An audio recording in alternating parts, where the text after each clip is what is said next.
दोस्तों नमस्कार, मैं मनोज कुमार शर्मा एक बार फिर आपके बीच में सभी दोस्तों को एक बार फिर से मेरे चैनल पर आने के लिए मुबारकबाद देना चाहूँगा और सारे सब्सक्राइबर को अभी तक साथ बने रहने के लिए बहुत बहुत शुक्रिया। दोस्तों आज की खबर कुछ इस तरह से, योगी की उठापटक पर उत्तर प्रदेश की राजनीति से जुड़ी हुई खबर। ये खबर इसलिए भी जुड़ी होनी जरूरी है क्योंकि चुनाव जो हैं पास में हैं और यूपी वो एक राज्य है जहाँ से दिल्ली का रास्ता जाता है, ऐसा पुरानी किद्वंतियों में कहा जाता है और जो किद्वंतियां आज भी मशहूर हैं। चलिए शुरुआत करते हैं राजनीतिक घटनाक्रम की कि आज क्या क्या हुआ। योगी को दिल्ली तलब किया गया और साथ में एक खबर यह भी आई कि योगी जो हैं अपने 3 आयोग की एक सदस्य कमेटी के द्वारा उन सारे नाराज नेताओं की नाराजगी दूर करने के लिए तैयार हैं जिनकी नाराजगी उनके साथ है।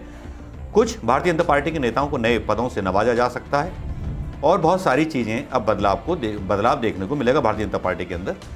जिनकी नाराज़गी है उनकी नाराज़गी दूर की जाएगी।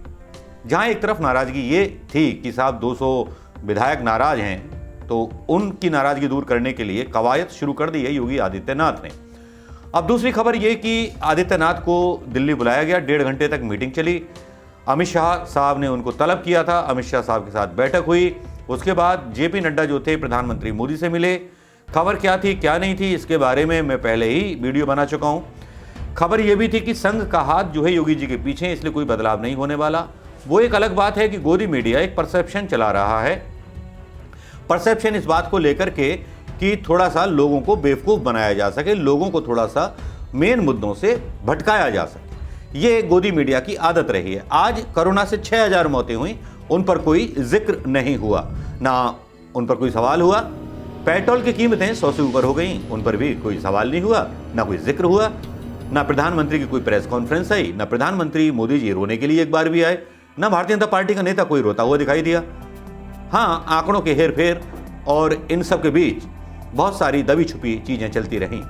एक अफवाह यह भी उड़ी कि जितिन प्रसाद को जो है मुख्यमंत्री बनाया जा सकता है, इसीलिए उनको लाया गया है, जिस खबर में कोई दम नहीं था। हालांकि गोदी मीडिया यह परसेप्शन बनाने की पूरी तरह से तैयारी कर रहा है और अभी तक चल रहा है इस फुट पर। हालांकि गोदी मीडिया भारतीय जनता पार्टी की फुट पर कोई बात नहीं कर रहा, लेकिन कांग्रेस में चल रहे घमासान को लेकर के वो बड़ी बड़ी टिप्पणियां कर रहा है। चाहे वो सचिन पायलट का मामला हो, चाहे वो कैप्टन अमरिंदर सिंह वर्सेस सिद्धू का हो, चाहे वो भूपेश बघेल और टी सिंहदेव का हो। जबकि जरूरतें इस देश को आजकल के मुद्दों की है, जो मुद्दे चल रहे हैं, लेकिन गोदी मीडिया जो है वही काम कर रहा है जो उसको बोला गया है आका के द्वारा, और आका के द्वारा बोले गए काम को निभाना मीडिया का जो फर्ज ठहरा। क्योंकि मीडिया चटकारे ले लेकर के वो खबरें हिंदुस्तान के सामने परोसता है, जो खबरें हिंदुस्तान की जनता का स्वाद मटमैला और कसैला कर देती हैं। राजनीति में जब स्वाद कसैला हो जाए तो याद रखिए कसैला स्वाद होना भी जरूरी होता है, क्योंकि अगर कसैला स्वाद नहीं होगा तो मीठे स्वाद का पता आपको नहीं चलेगा। इसी बीच भारतीय जनता पार्टी एक दूसरी लाइन पर काम करने जा रही है। भारतीय जनता पार्टी ने कांग्रेस को मुख्य विपक्षी दल मानते हुए उत्तर प्रदेश के अंदर कांग्रेस के बारे में यह प्रचारित करना शुरू कर दिया है कि कांग्रेस ब्राह्मण विरोधी पार्टी है, जिसका सहारा जितिन प्रसाद जैसे एक नेता को ला करके किया जा रहा है। जबकि एक तरफ जितिन प्रसाद ने खुद कभी सवाल उठाए थे भारतीय जनता पार्टी पर कि यह ब्राह्मण विरोधी सरकार है। 300 ब्राह्मणों की हत्याओं के बारे में सवाल जवाब पूछे थे, लेकिन यहां कांग्रेस से थोड़ी चूक होती है। कांग्रेस का कोई नेता खुल करके जातिवाद पर बात नहीं करता। ब्राह्मणों के मुद्दे या ब्राह्मणों के साथ हो रहे अत्याचारों पर कोई भी कांग्रेस का संगठन का नेता बोलता हुआ नजर नहीं आता। अजय प्रसाद लल्लू हों, चाहे वो दलितों के मामले जुड़े हों, चाहे हाथरस के मामले जुड़े हों, वो वहां तक सीमित होकर रह जाते हैं, महंगाई तक सीमित होकर रह जाते हैं। लेकिन भारतीय जनता पार्टी की उस पिच पर छक्के और चौके मारने के लिए नहीं उतरते जिस पर कांग्रेस को छक्के और चौके मारने के लिए उतरना चाहिए।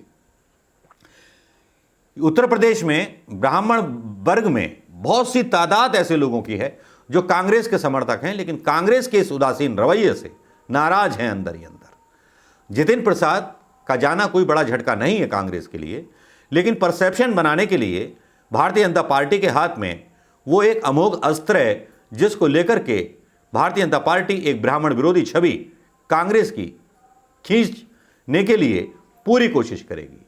अब इस छवि से कैसे बाहर निकाल पाएंगी प्रियंका गांधी कांग्रेस को उत्तर प्रदेश के चुनावों में, यह आने वाला समय बताएगा।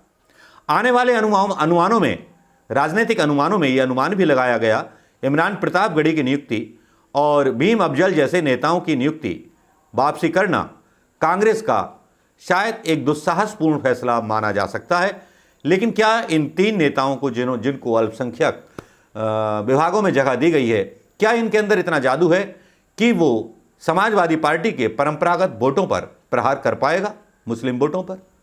ये सवाल और मुद्दे जिंदा इसलिए भी रहेंगे क्योंकि आने वाले समय में ये देखना बड़ा काबिल गौर होगा कि मुकाबला उत्तर प्रदेश के अंदर समाजवादी पार्टी या भारतीय जनता पार्टी के बीच होगा, या भारतीय जनता पार्टी बहुजन समाजवादी पार्टी के सपोर्ट से लड़ेगी सपा के खिलाफ, या कांग्रेस मुख्य विपक्षी दल होगा भारतीय जनता पार्टी का।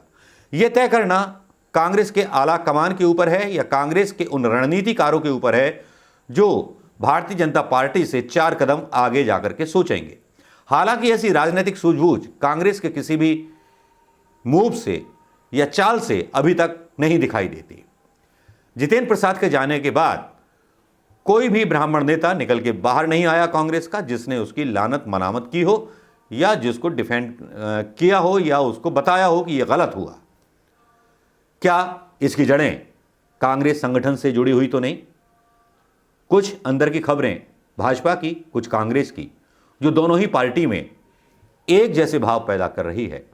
जहां भारतीय जनता पार्टी में ठाकुर लॉबी नाराज हो रही है, ब्राह्मण लॉबी को समेटने की कोशिश की जा रही है भारतीय जनता पार्टी के द्वारा, वहीं कांग्रेस जो है यहां पर एक असहाय सी खड़ी है। उसको नजर नहीं आ रहा कि नाव को किस ओर खेना है। खैर, अपने अपने विचार हो सकते हैं, अपने अपने सोच हो सकती है, अपना अपना मत हो सकता है। यह कांग्रेस को सोचना होगा कि तीसरे नंबर की पार्टी बनकर के वो उत्तर प्रदेश के विधानसभा चुनावों में जाएगी या वो पहले नंबर की पार्टी बनकर के भारतीय जनता पार्टी और सपा के साथ मुकाबला करेगी। जिस तरह की पॉलिसी लग रही है कांग्रेस मैनेजमेंट की, वो बहुत हल्की तैयारी प्रतीत हो रही है। यह तो था मेरा एक आकलन कि किस तरह भारतीय जनता पार्टी जितेंद्र प्रसाद को एक शस्त्र की तरह इस्तेमाल करेगी, यह कह के प्रचारित करने में कि ब्राह्मण विरोधी है कांग्रेस। मुस्लिम विरोधी साबित करने की उसको जरूरत नहीं है क्योंकि समाजवादी पार्टी पहले ही वो काम कर चुकी है, मायावती पहले ही वो काम कर चुकी है।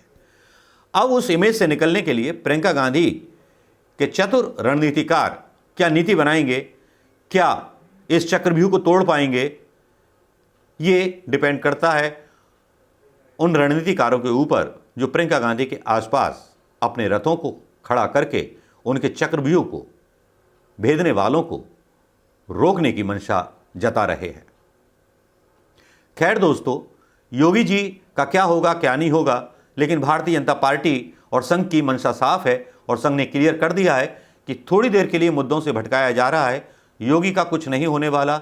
जितेंद्र प्रसाद को लेकर के हवाएं उड़ाई जा रही हैं कि इन्हें मुख्यमंत्री पद दिया जा सकता है, जिनमें कोई सच्चाई नहीं है। लेकिन सीधी सीधी जो चोट है यूपी के बहाने पूरी कांग्रेस पर है, क्योंकि हिंदी भाषी बेल्ट जहां 2022 में चुनाव होने हैं, वहां अगर कांग्रेस को ब्राह्मण विरोधी कहकर अगर भारतीय जनता पार्टी ने प्रचारित कर दिया तो इसका खामियाजा कांग्रेस को बहुत होने वाला है। क्या आप सहमत हैं मेरी बातों से या मेरे विचारों से?